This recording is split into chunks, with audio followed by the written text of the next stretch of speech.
మీరు ఇంజనీరింగ్ చేశారా? జాబ్స్ కోసం సెర్చ్ చేస్తున్నారా? 3600 మందికి పైగా స్టూడెంట్స్ కి జాబ్స్ వచ్చేలా చేసిన code Gyan 100 days software course లో జాయిన్ అవ్వండి. మీ కెరియర్ ని బిల్డ్ చేసుకోండి. Welcome to Suman TV. నేను మీ సుమన్ టీవీ. అకార్డింగ్ టు వేదిక ఆస్ట్రాలజీ కనుక మనం చూసుకుంటే ఉమెన్కి ఎస్పెషల్లీ ఉగాది నుంచి ఏ విధంగా ఉండే అవకాశం ఉంటుంది, అందులోనూ మకా నక్షత్రం వారికి ఏ విధంగా ఉంటుంది అనేది ఈరోజు మనతో పాటు వేదిక ఆస్ట్రాలజీ ఉమా గారు ఉన్నారు. అది వారి మాట్లాడి తెలుసుకుందాం. హలో ఉమా గారు. హలో నాగరాజు గారు. మఖా నక్షత్రం వారికి జనరల్గా ఉగాది నుంచి ఏ విధంగా ఉండే అవకాశం ఉంటుంది, ఎస్పెషల్లీ విమెన్కి ఎలా ఉంటుందండి, అండ్ వారి క్యారెక్టరిస్టిక్స్ అండ్ ట్రైడ్స్ ఎలా ఉంటాయి 1, 2, 3, 4 పాదాల వారిది?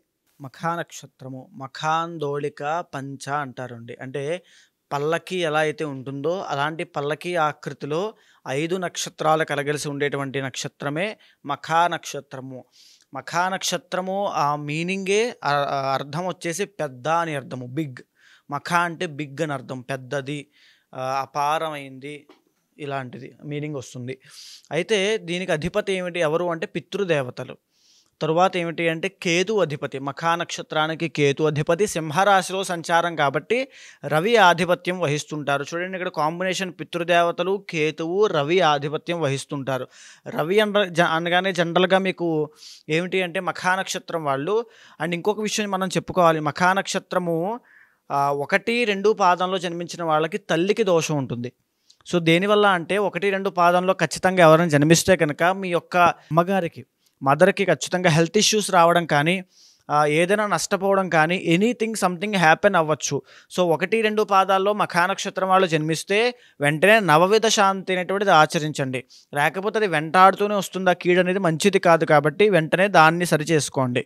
అయితే ఇక 4 పాదాలు సింహరాశిలోనే సంచారం చేస్తుంటాయి. కాబట్టి ఈ యొక్క మఖా నక్షత్రం వాళ్ళు ఏమిటి అంటే, రవి అనే పదం మనం వినగానే మనకు గుర్తొచ్చేది ఏంటి అంటే రాయల్, పెద్దగా, స్టేటస్, పొలిటికల్ స్టేటస్, తర్వాత అంటే సర్కిల్ పెద్దగా ఉంటుంది. ఆ పర్సనాలిటీ అనగానే బిగ్ పర్సనాలిటీ, ఒక పెద్ద వ్యక్తి అనేటువంటి ఊహాభావన రావడము, తర్వాత మంచి అడ్మినిస్ట్రేటర్స్గా, తర్వాత ఒక రిజర్వ్డ్ పీపుల్. అండ్ ఇంకోటి ద ఒరిజినల్ 5th హౌస్, ఇది సింహము. అండ్ తర్వాత రవి ఆధిపత్యం కాబట్టి ఆవేశం ఉంటుంది, ఇగో, అహంకారము, అంటే నేను అనుకున్నదే జరగాలి అనేటువంటి ఆలోచన, అహంకారము, ఆలోచనలు ఎక్కువ ఉంటాయి. సో దాని మూలానే నష్టపోతారని చెప్పచ్చు. బికాజ్ రవి ఎప్పుడు కూడా ఆవేశాన్ని, ఈగోని సూచన చేస్తుంటారు. తర్వాత ఇంకా మనం ముందుకు వెళ్ళి చెప్పాలి అంటే జీవితంలో సక్సెస్ అయ్యేటువంటి నక్షత్రం ఇది మఖా నక్షత్రము. మీరు చూడండి, మఖా నక్షత్రం వాళ్ళు ఎవరైనా సరే హై పొజిషన్స్లోనే ఉంటారు. ఎనీథింగ్, మేనేజర్స్, టీమ్ లీడర్స్ ఎవరైనా సరే. వాళ్ళు ఆ గ్రోత్ని కోరుకుంటారు, పైకి ఎదగాలని ఆకాంక్ష మఖా నక్షత్రం వాళ్ళకి ఎక్కువ ఉంటుంది. బికాజ్ పెద్దది అనేటువంటి ఆలోచన, రవి ఆధిపత్యము, తర్వాత కేతు కాబట్టి. తర్వాత ఏంటంటే వీళ్ళకి స్పిరిచువల్ పవర్స్ కూడా ఎక్కువగా ఉంటాయి, బికాజ్ కేతు కాబట్టి.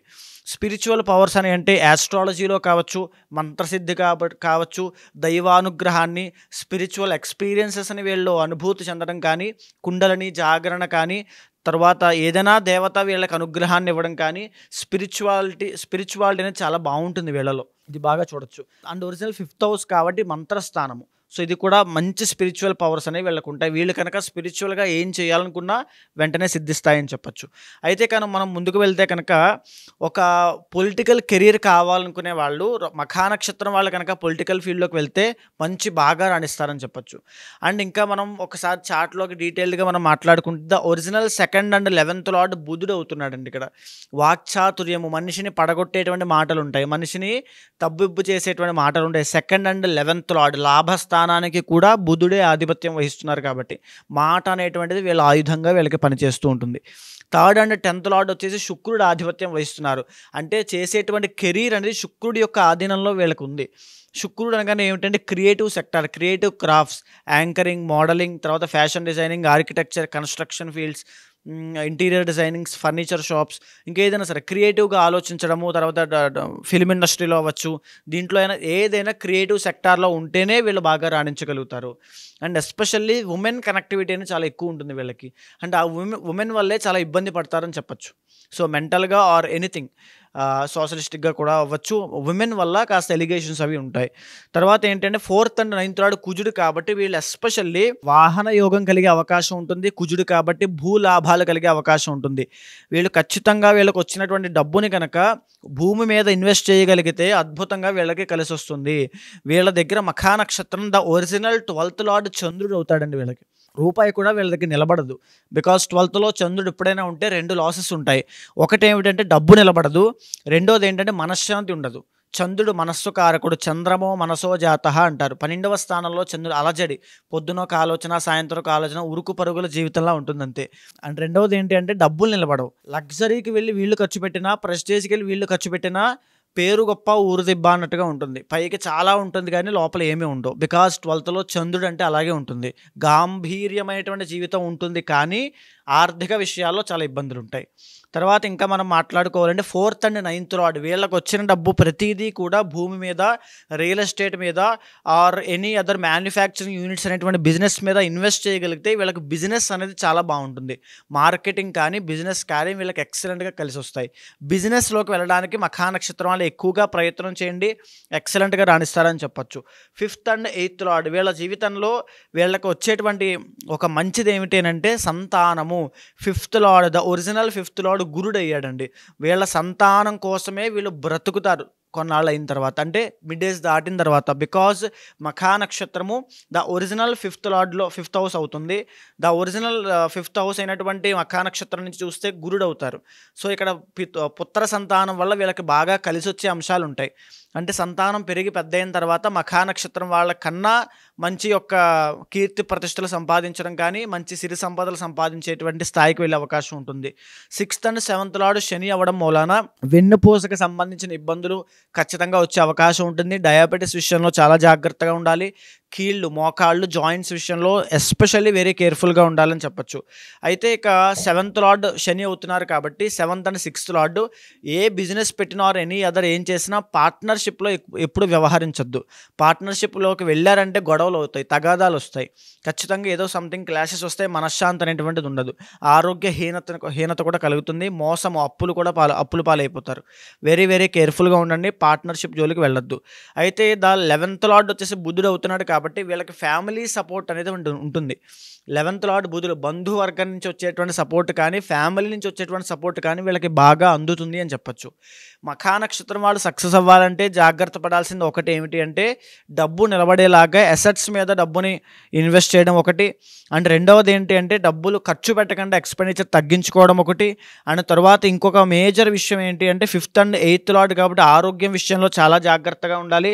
అండ్ వీళ్ళకి ఇంకా ఆరోగ్యం విషయంలో జాగ్రత్త తీసుకోవాల్సిన కొన్ని శాస్త్రం చెప్పినటువంటివి లివర్ విషయంలో చాలా జాగ్రత్తగా ఉండాలి, లంగ్స్, రెస్పిరేటరీ ప్రాబ్లమ్స్ విషయాల్లో చాలా జాగ్రత్తగా ఉండాలి. అండ్ ప్యాంక్రియాస్ అండి, ఈ యొక్క డయాబెటీస్ సంబంధించిన విషయంలో చాలా జాగ్రత్తగా ఉండాలి. మిగతాదంతా కూడా పర్వాలేదు. అండ్ శని ఎప్పుడైతే 6th లార్డ్ అయ్యాడో వెన్నుపూస తదితర ఈ యొక్క జాయింట్స్ సంబంధించిన విషయాల్లో చాలా జాగ్రత్తగా ఉండాలి.